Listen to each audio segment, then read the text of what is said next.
নমস্কার বন্ধুরা, আপনারা সবাই কেমন আছেন? আশা করছি সবাই খুব ভালো আছেন, সুস্থ আছেন। আজকে আবারও আরেকটা রেসিপি নিয়ে আপনাদের কাছে হাজির হয়েছি। আশা করছি আপনাদের এই রেসিপিটা খুবই ভালো লাগবে। আমি জানি আপনারাও এই ধরনের মাছ রান্না করে থাকেন, তবে আমি কিভাবে করলাম সেটাই শেয়ার করলাম। দেখতে থাকুন। আজকে ইলিশের উল্লাস কিভাবে বানালাম। সর্ষে বাটা খেয়েছেন, ভাপা পোস্ত সবই তো খেয়েছেন। একবার ইলিশের এই উল্লাস রেসিপিটা বানিয়ে দেখুন, আশা করি খুবই ভালো লাগবে। যে কোনো স্পেশাল দিনে এরকম একটুখানি অল্প মাছ দিয়ে বানিয়ে নিতে পারেন। মাছটা প্রথমেই ম্যারিনেট করব, তার জন্য দিচ্ছি ভিনিগার।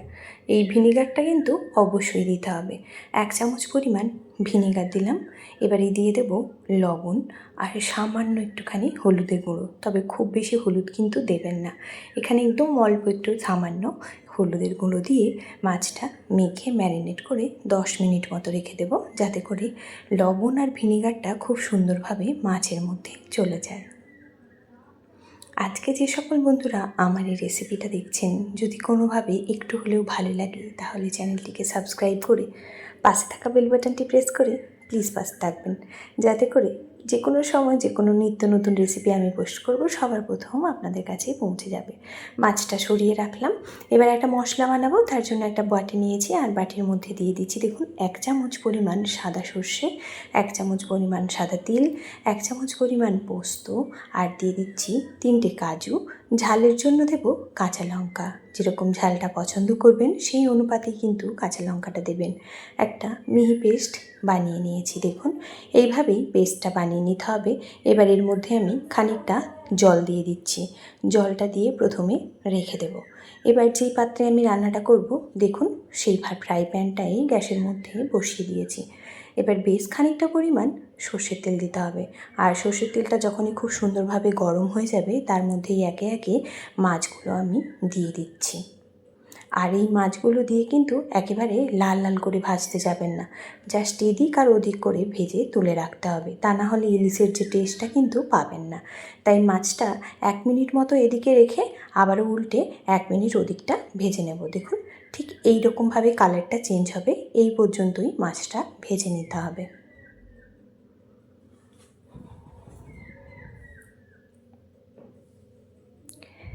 আর এদিকটাও হওয়ার জন্য ঠিক একইভাবে রেখে দিয়েছিলাম। দেখুন মাছটা ভাজা হয়ে গেছে। এবার এই মাছটা আমি তুলে নিচ্ছি।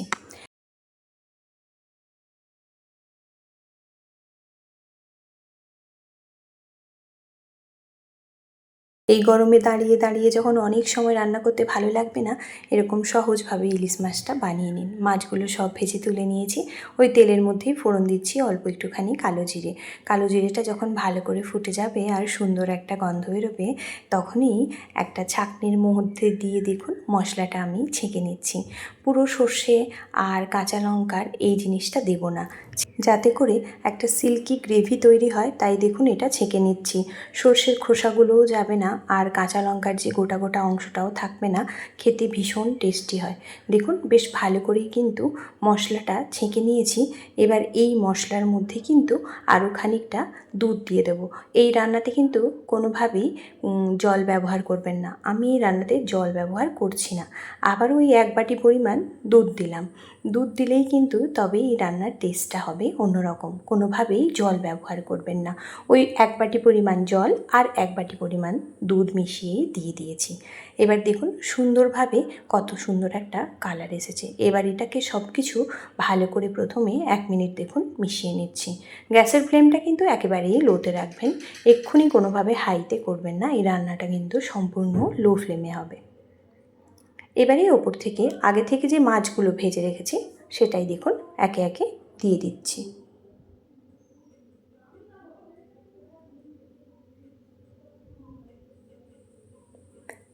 ইলিশ মাছটা একবার হলেও এরমভাবে বানিয়ে খাবেন, আশা করছি আপনাদের ভীষণই ভালো লাগবে।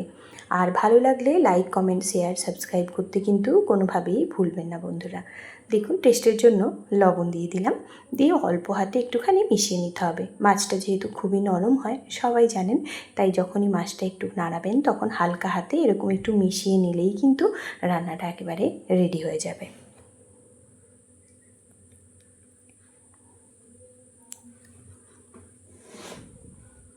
থেকে 4 মিনিট ভালো করে ফুটিয়ে নিয়েছি। তারপরেই দেখুন মাছটা দেখতে কতটা সুন্দর হয়েছে।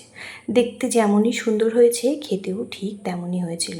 তাই রিকোয়েস্ট করব এইভাবে অবশ্যই একবার ইলিশ মাছটা বানিয়ে দেখুন। মাছটার একটা দিক বেশ ভালো করে সেদ্ধ হয়ে গেছে, আবার অপর পাটটা হওয়ার জন্য আমি উল্টে দিচ্ছি।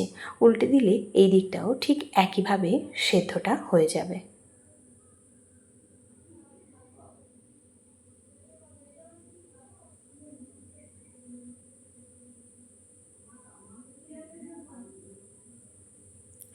দেখুন সুন্দরভাবে উল্টে দিয়েছি। এবার ওপর থেকে গার্নিশের জন্য দিয়ে দিচ্ছি কয়েকটা কাঁচা লঙ্কা, আর গন্ধটাও বেশ সুন্দর হবে।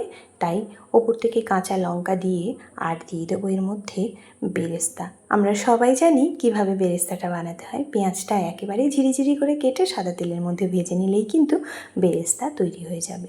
এই বেরেস্তা ওপর থেকে দিয়ে দিলাম। এর জন্যই কিন্তু গন্ধটাও অন্যরকম হবে আর টেস্টটাও অন্যরকম হবে। তাই আপনাদের কাছে রিকোয়েস্ট করব অবশ্যই এইভাবে ইলিশের উল্লাসটা বানিয়ে দেখুন।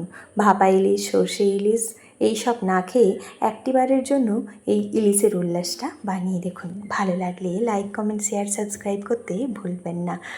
আর এতটা সময় আমার সঙ্গে থেকে যে সকল বন্ধুরা আমার এই রেসিপিটা আজকে দেখলেন তাদের জন্য রইল অসংখ্য ধন্যবাদ। ভালো থাকবেন, সুস্থ থাকবেন আর পরিবারের সকলকে সুস্থ রাখবেন। এরকম ঘরোয়া এবং একটু অন্যরকম রেসিপি পেতে চাইলে চ্যানেলটি সাবস্ক্রাইব করে পাশে থাকা বেল বাটনটি প্রেস করে রাখুন, যাতে করে যখনই যে সকল রেসিপি আমি পোস্ট করব আপনাদের কাছেই সবার প্রথম পৌঁছে যাবে।